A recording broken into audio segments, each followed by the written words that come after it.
Oke, halo guys, balik lagi sama aku di sini Hasya gitu ya, di episode yang ke-9 tentang logarithm gitu.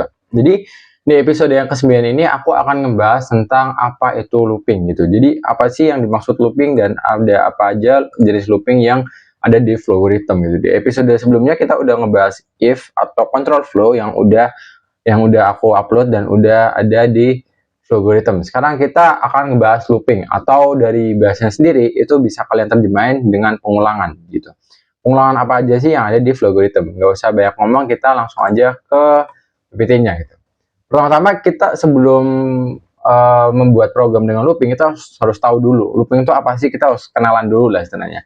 Dan di sini pengertian loopingnya itu penjelasannya itu looping adalah proses mengulang eksekusi kode selama kondisi tertentu terpenuhi. Ada garis bawahnya selama kondisi tertentu terpenuhi. Digunakan untuk mengotomisasi tugas yang berulang. Jadi ini mirip sama if yang kemarin. Jika sebuah kondisi itu terpenuhi, dia akan menjalankan. Tapi kalau nggak terpenuhi, dia nggak akan menjalankan gitu. Ada dua jalur nanti gitu ya. Terus di sini alur loopingnya mirip kayak if yang kemarin, ada true sama false. Di sini kalau true itu menjalankan instruksi dalam alur true jika kondisi yang terjadi adalah true. Jadi kondisi di dalamnya itu jika itu bisa memenuhi dia akan true, dan kalau tidak memenuhi dia akan false. Sesimpel itu aja. Nggak usah dibikin ribet ya. Terus ada berapa aja sih ya jenis looping di logarithm? Di sini ada 3. Yang pertama itu for, ada while, ada do gitu. Yang pertama for. For itu digunakan saat jumlah perulangan sudah diketahui. For itu jumlah perulangannya itu sudah diketahui gitu. Jangan bingung dulu di sini. Kita bahas lagi yang kedua itu while. Dan itu adalah digunakan saat perulangan terus dilakukan selama kondisi benar. Selama kondisi benar tanpa batasan jumlah yang pasti. Jadi nggak ada jumlahnya gitu. Terus do itu menjalankan kode setidaknya sekali sebelum memeriksa kondisi gitu. Jangan bingung dulu di sini, kita akan bahas satu-satu. Dari yang pertama yaitu pengertian for gitu. Jadi pengertiannya itu ya, for dalam logarithm adalah perulangan yang digunakan untuk mengulang sebuah blok kode dengan jumlah yang sudah ditentukan. Dengan jumlah yang sudah ditentukan. Aku ulangi 2 kali di sini. Loop ini menggunakan variabel penghitung yang secara otomatis bertambah atau berkurang setiap kali perulangan terjadi hingga mencapai batas tertentu. Jadi ini gambar loopingnya, dia akan kalau misalkan true dia akan ngulang, kalau false dia akan turun gitu. Jadi si for ini itu kita tuh udah tahu gitu batas perulangannya tuh maksimumnya tuh berapa sih gitu. Misalkan aku pengen perulangan maksimumnya itu 10 gitu. Ya udah kita tentuin. Nah, kalau kita udah tahu batas maksimumnya, itu kita disarankan untuk menggunakan for. Karena for ini digunakan atau disarankan untuk kita tuh kalau misalkan melakukan perulangan yang udah tahu batas maksimumnya gitu. Kita langsung aja implementasi ke logaritmnya, tapi sebelum itu kalian buat folder seperti biasanya di episode ke-9. Episode 9. Enter. Oke. Kita close dan kita buka logaritmnya di sini. Kita buka logaritmnya dulu dan muncul di sini dan kita besarin dulu. Oke. Di sini ada looping dan namanya for. Kita pencet di sini. Nah, di for ini kalau kita pencet 2 kali akan muncul atau akan dimintai beberapa value. Yang pertama itu variable, ada start value, end value, sama direction dan step by gitu. Yang pertama aku akan bahas variable itu variable yang akan kita gunain untuk si for ini gitu. Biasanya itu i gitu. Terus tapi sebelum kita masukin ke sini kita harus deklarasiin dulu, benar banget. Dan itu biasanya itu tipikalnya atau tipe datanya itu integer. Jadi kita tulisin i biar nggak error nanti. Oke. Selesai, kita balik lagi. Start value atau nilai awal ini kita tuh mau awalnya tuh berapa gitu. Nilai awalnya tuh berapa? Biasanya tuh kalau enggak 0 juga 1. Tapi ini kalian bebas ya. Ini bisa kalian minus berapa gitu juga bisa. Tapi biasanya 1 dulu. Kita coba 1. Terus end value-nya tuh nilai akhirnya atau batas maksimumnya gitu. Jadi nilai awal tuh perulangan nilai awalnya sampai batas maksimumnya tuh berapa gitu. Aku coba misalkan 10 gitu. Terus step by ini kalian tuh mau ngejumlahin 1 ini sama berapa sih? Kalau misalkan perulangannya 1, berarti 1 tambah 1 jadi 2. 2 tambah 1 jadi 3, sampai nanti 10 dia akan false gitu. Terus direction increasing sampai decreasing ini, increasing ini dia akan naik dan decreasing ini dia akan turun gitu. Paham nggak? Kalau misalkan ini aku oke dulu, dan bahasa Indonesia, nah, itu naik, itu turun. Kalau misalkan nggak paham, nggak apa-apa, kita cobain aja yang naik dulu gitu ya. Kita balikin lagi ke bahasa Inggris gitu. Kita misalkan di sini kita outputin gitu. Kita outputin di sini pengulangan for gitu. Nah, jadi di sini kan 1 to 10, 1 sampai 10 gitu. Jadi dia akan ngulang di sini kan masuk dulu nih 1 set, 2 set, 3 set sampai 10. Nanti kalau dia itu udah 10, dia akan keluar gitu. Ini kita coba run gitu ya. Nah, ini kalau dihitung, nah biar kalian gampang, ini kan ini berapa sih, ini kan aku nggak tahu gitu. Kalian tambahin aja di sini karena i tadi itu variabel, kalian tambahin aja di sininya i, di sini kasih spasi biar bagus, biar rapi gitu. Terus kita run 1 2 3 4 5 6 7 8 9 10. Jadi 1 dulu masuk ke sini, 1 kan di sini tadi ditambahin 1 gitu ya. Tambahin 1 jadi 2. Tambahin 1 lagi jadi 3 sampai 10. Pas dia itu nilainya udah 10 di sini, terus ditambahin 1 lagi kan jadi 11 gitu. Apakah 11 masih memenuhi? Enggak gitu. Makanya dia akan turun, akan false gitu. Nah, tadi kalau misalkan di sini kan aku stepnya tuh 1 gitu ya. Kalau misalkan di sini aku stepnya 2, jadi ditambahnya tuh bukan 1-1, tapi tambahnya 2. 1 dulu masuk, tambah 2 jadi 3, 3 tambah 2 jadi 5 gitu. Kalau misalkan kita oke, dan ini kita run. Nah, keluar kan. 1 dulu masuk, tambah 2 jadi 3, 3 nih. Masuk lagi, tambah 2 jadi 5. Masuk lagi sampai 9, terus nanti dia itu udah 9 di sini, dia ditambah 2 jadi berapa? 11. Apakah 11 itu memenuhi? Enggak. Dia keluar gitu. Jadi stepnya itu angka penjumlahan yang kita mau, berapa step gitu. Ini aku kembali lagi jadi 1 gitu ya. Nah, terus naik turunnya tadi, kalau misalkan aku turun gitu ya, jadi dia itu bukan ngejumlahin, tapi dia itu akan ngurangin gitu. Kita kan tadi yang increasing naik itu, dia naik gitu ya. 1 tambah 1 tambah 1 tambah 1 sampai dia itu 10 dan 11 dia akan false gitu. Kalau decreasing dia itu akan ngurangin gitu. Dan di sini kalau misalkan kita pengurangan gitu ya, kita harus mengubah ininya dari yang terbesar ke yang terkecil. Jadi 10 kurangi 1 berapa? 9. 9 kurangi 1 berapa? 8. 8 sampai nanti dia nilainya itu 1, kurangin 1, 0. Dia itu udah nggak memenuhi persyaratan atau kondisinya, dia akan false gitu. Misalkan kita oke dan kita run. Nah, jadi dia ngebalikin gitu. Tadi yang nilainya itu dari 1 ini ya 10, 9, 8, 7 sampai ke 1 gitu. Mungkin di sini ada yang mau ditanyain?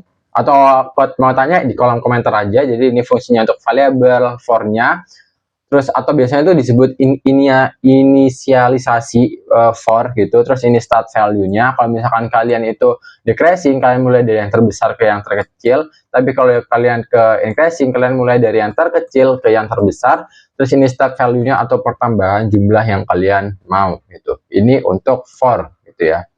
Oke, terus kita kembali ke PPT-nya gitu. Terus kapan sih kita harus menggunakan for? Di sini aku ada 4 alasan kenapa kita harus menggunakan for. Yang pertama itu jumlah perulangan sudah diketahui. Nah, tadi kan kita udah masukin sebuah variabel gitu ya, i tadi ya. Nah, kalau kita tuh udah tahu jumlah perulangannya, kita tuh disarankan pakai for. Karena misalkan dari 1 sampai 10 gitu. Tadi ada start value sama end value gitu. Kita tahu nilai awal sama nilai akhir dari sebuah perulangan itu. Terus yang kedua itu ada variabel penghitung yang bertambah atau berkurang secara teratur. Tadi yang bertambah 1 sampai 10 sama 10 sampai 1 gitu. Jadi kalau kalian butuhin variabel yang bertambah atau berkurang, pakai for. Terus yang ketiga itu iterasi melalui koleksi seperti array atau list. Ini nanti di video berikutnya aku bahas list, bahas array gitu ya. Jadi ini mungkin di video selanjutnya akan aku bahas gitu.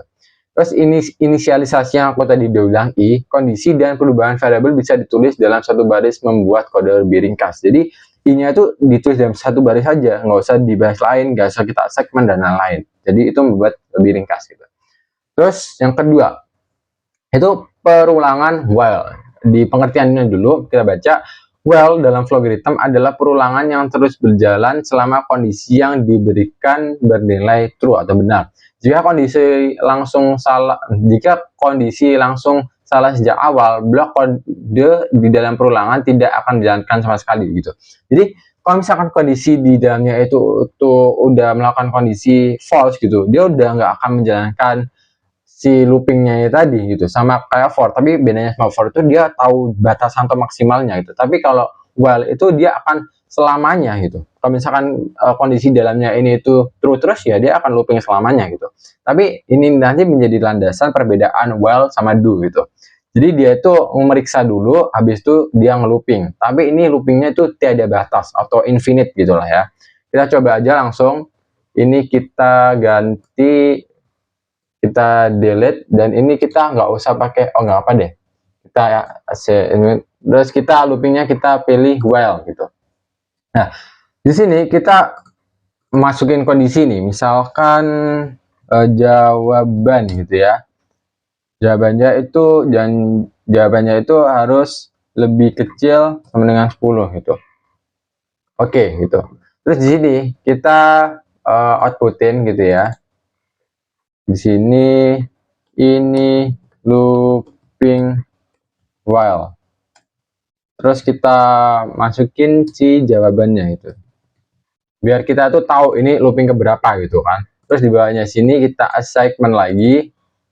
Ini variabel jawaban gitu ya. Ini jawaban plus 1. Ini kita bukan i tapi jawaban yang akan dimasukin sama si user gitu. Aku maunya gitu. Ini jawaban gitu. Nah, biar kalian kelihatan semua, aku kecilin dulu. Nah, jadi usernya itu akan nginputin sebuah angka, yang angkanya itu harus lebih kecil daripada 10. Kalau misalkan lebih besar atau sama dengan 10, itu akan langsung false, akan keluar gitu. Terus kalau misalkan lebih kecil, dia akan jawabannya ditambah 1, ditambah 1, tambah 1, sampai nilainya itu kurang dari 10 gitu maksudnya. Kalau dia udah mencapai batas maksimum, dia akan false. Nah, ini kan kalau kalian tuh kamu ngebuat kayak gini, ini mendingan pakai for aja gitu. Kenapa? Karena kalian udah tahu batas maksimumnya itu 10. Jadi kalau kalian tuh pakai while itu akan membuat tidak efisien. Kayak yang aku tadi bilang gitu kan.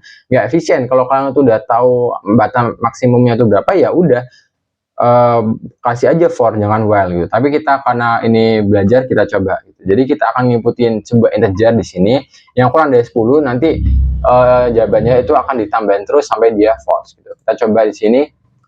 Misalkan aku 0 gitu, enter. Dia akan looping dari 0, 1, 2, 3, sampai 9. Karena dia 10-nya itu nggak ikut ya. Kalau di operator perbandingan kalian udah tahu. Gitu. Jadi ini 10 sampai 9 gitu. Oke. Tapi terus kegunaannya itu apa sih ya? Kegunaannya itu pada saat kita itu udah tahu gitu.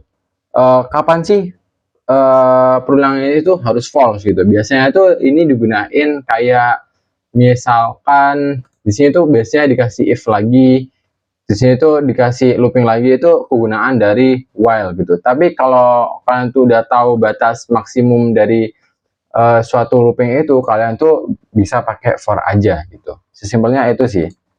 Dan ini loopingnya tanpa batas ya, maksudnya itu infinite gitu. Kalian bisa looping berapa juta, berapa miliar kali pun kalian bisa looping itu. Terus kapan kita menggunakan while? Nah, ini perbedaan sama for tadi. Jumlah perulangan tidak diketahui sebelumnya dan tergantung pada suatu kondisi. Jadi perulangannya itu bisa unlimited gitu, bisa infinite, dan kita tuh bisa menghentikannya dengan satu kondisi. Tapi kalau kita tuh udah tahu angkanya yang kita tentuin, batas maksimumnya, mendingan pakai for. Gitu. Terus yang kedua, menunggu kondisi tertentu hingga bernilai false. Jadi kita tunggu dulu nih, kita looping terus, kita tunggu sampai nilainya false gitu ya, terus masuk ke instruksinya, dia tidak terpenuhi, dia akan false. Terus perulangan bisa berhenti kapan saja tergantung pada hasil proses di dalam blok kode. Terus yang keempat, lebih fleksibel jika memerlukan logika yang kompleks di dalam kondisi perulangan. Itu adalah kapan kita menggunakan while. Kita lanjut ke do. Di do ini kita ke pengertiannya dulu ya. Ini mungkin kalian langsung udah paham gitu ya perbedaan sama while. Do dalam logarithm adalah perulangan yang akan menjalankan blok kode setidaknya satu kali, lalu terus mengulang selama kondisi yang diberikan bernilai true. Berbeda dengan while, kondisi dicek setelah kode dijalankan. Ini aku implementasiin langsung. Kalau misalkan di sini aku jawaban kurang dari 10. Ini kalau misalkan aku masukin 10 di sini, dia akan ngeluarin output atau enggak? Enggak kan seharusnya. Ini aku sandingin dulu ke konsol ini. Ini aku run lagi. Aku masukin 10 itu. Nggak jadi apa-apa. Ini biar kalian makin paham. Di sini aku kasihin output. Ini program berakhir. Ini oke, dan kita run. Masukin 10. Dia langsung ke program berakhir. Di ininya loopingnya dia tidak akan dieksekusi gitu. Tapi kalau misalkan di sini aku tambahin si do gitu ya. Terus di sini aku sama instruksinya jawaban kurang dari 10 gitu. Terus di sini aku copy aja di sini Ctrl C dan di sini paste gitu. Nah, jadi karena dia yang tadi while itu nggak dieksekusi karena langsung salah, tapi kalau di do ini dia ngelakuin perloopingannya dulu terus baru dicek. Beda sama while, dia ngecek dulu nih kondisinya itu benar atau enggak sih. Oh salah, ya udah langsung false gitu. Tapi kalau do ini dia ngelakuin loopingnya dulu, bukan ngecek dulu. Dia ngelakuin loopingnya dulu, abis itu ngecek. Oh salah, ya udah langsung ke program. Jadi kalau misalkan ini kita run lagi gitu ya, aku masukin 10. Ini looping, oh ini aku biar nggak rancu ya, ini looping do gitu. Do, aku run lagi 10. Nah, ini looping do 10 terus langsung program berakhir. Jadi dia ngelakuin loopingnya dulu nih. Minimal tuh ngelooping 1 kali, meskipun nilainya benar, salah apapun itu, dia minimal ngelooping 1 kali, habis itu ngakiin program. Beda sama while, dia tuh harus memeriksa kondisinya dulu, baru dia mau ngelooping. Tapi kalau do, dia ngelooping dulu baru meriksa kodenya. Jadi kalau kalian butuh perloopingan yang minimal ada 1 kali perulangan, itu kalian pakai do. Itu perbedaan dari si while sama do gitu. Dan do ini tuh juga loopingnya itu infinite, maksudnya itu tiada batas gitu, nggak kayak for yang kita udah tahu mentoknya saya berapa gitu. Terus kapan kita menggunakan do di sini? Yang pertama itu blok kode harus dijalankan setidaknya sekali sebelum kondisi diperiksa. Jadi perulangannya itu pasti dijalankan dulu, terus habis itu diperiksa. Kalau misalkan salah, dia akan false gitu. Terus yang kedua, cocok untuk menu interaktif atau pengulangan input dari pengguna, karena dia ngulang 1 kali dulu gitu. Terus validasi input yang perlu dijalankan minimal 1 kali, lalu diulang jika salah gitu. Terus yang keempat, menjalankan proses dengan pengecekan di akhir gitu. Jadi dia looping dulu, terus habis itu dicek di akhirnya itu salah atau benar. Kalau salah, dia akan langsung turun ke false gitu. Oke, mungkin kita tadi udah belajar apa aja? Udah belajar looping di Flowgorithm. Itu ada 3. Yang pertama itu for. For itu kita ngelakuin looping kalau kita itu udah tahu batasan maksimumnya. Terus yang kedua yaitu while, kita itu memeriksa dulu, terus habis itu ngelakuin looping kalau misalkan itu benar, dan itu tiada batasannya atau infinite gitu. Yang ketiga do, sama juga infinite, tiada batasan, tapi dia tuh ngelakuin loopingnya dulu, habis itu diperiksa. Kalau misalkan salah, dia akan false gitu. Mungkin di episode 9 tentang looping itu aja, dan kita akan lanjut ke episode 10 tentang array. Karena sebelum kita ngebahas array, kita harus tahu dulu looping gitu. Itu sebagai landasan gitu. Dan array ini juga merupakan salah satu tipe data yang kenapa kemarin aku nggak bahas array, karena kita harus tahu dulu tentang looping itu tadi. Gitu. Mungkin sampai sini aja di episode yang ke-9, dan jika ada salah kata atau pertanyaan, tulis saja di kolom komentar. Dan like kalau suka, dislike kalau nggak suka, dan sampai jumpa di video yang ke-10. Bye-bye.